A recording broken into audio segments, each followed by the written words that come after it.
that by being mishtatif in this and living a life of connecting to this geula of what Yutes Kislev is, but we're able to somehow rip open the doors of that place as well of Ganem. Listen to this, Fabrengen.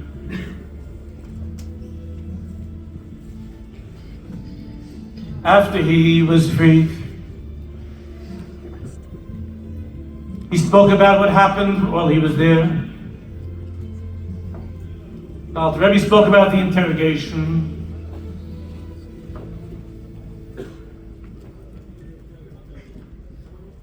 And he said that it was clear to him that the interrogators were giving him an opportunity to be free. And they were giving him an opportunity to acquit himself.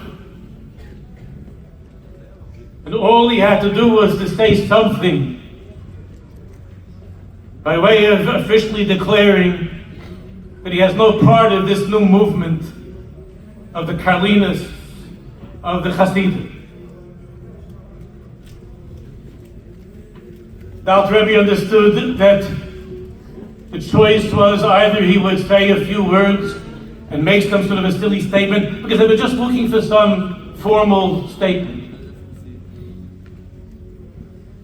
And he understood that if he would not do that,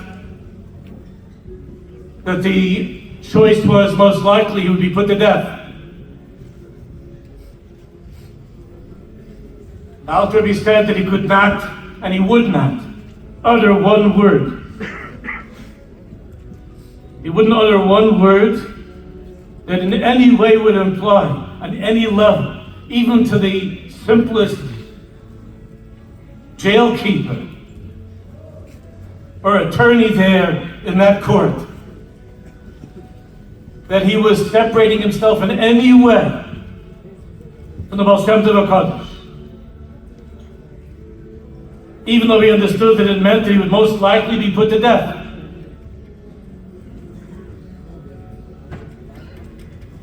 The question, of course, is, everybody knows about Tanya.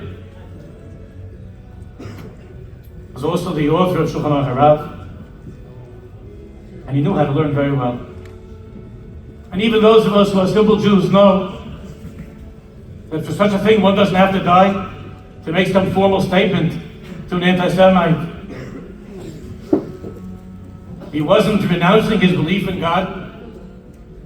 We're not talking here about Avodah Zarah. We're not talking about Gilerais, Shvichas Damim. Dibur Ezer Dibur Ka. To take a step back from the Baal Shem HaKadosh.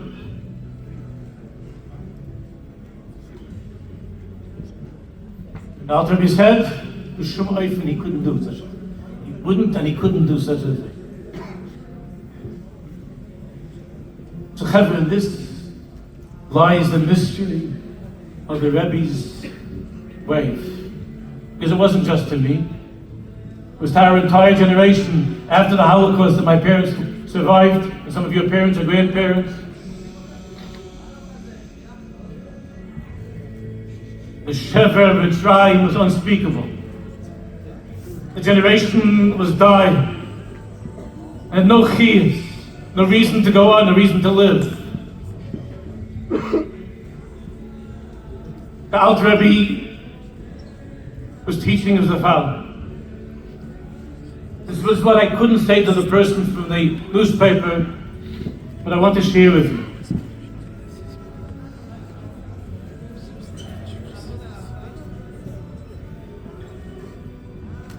I was talking the other day, last week I had a conversation with the tzaddikas.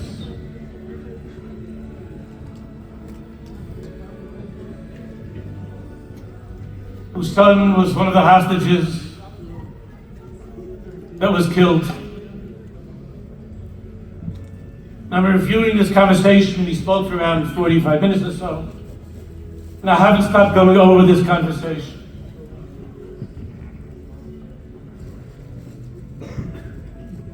And And I was thinking over and over while she was talking about his beautiful face, how I had seen his picture thousands of times.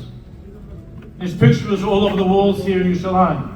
And his picture's all over a lamppost that Sonia Yisrael were tearing down.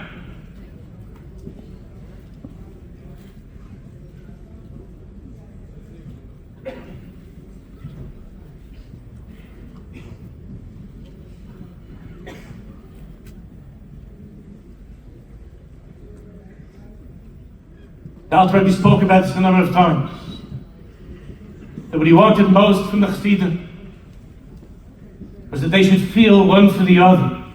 Rav Jew was saying in the Shpach, all Jews, that when something happens to another Jew, when a Jew is going through a sorrow or when a Jew is in a Motzai, Zenogel li, Zekoyev li. And I was thinking how many times I saw her son's face, and I said, oy vey. But did I feel the way that I would feel if Khalila was my son, it was my grandson, that was in that Motzai?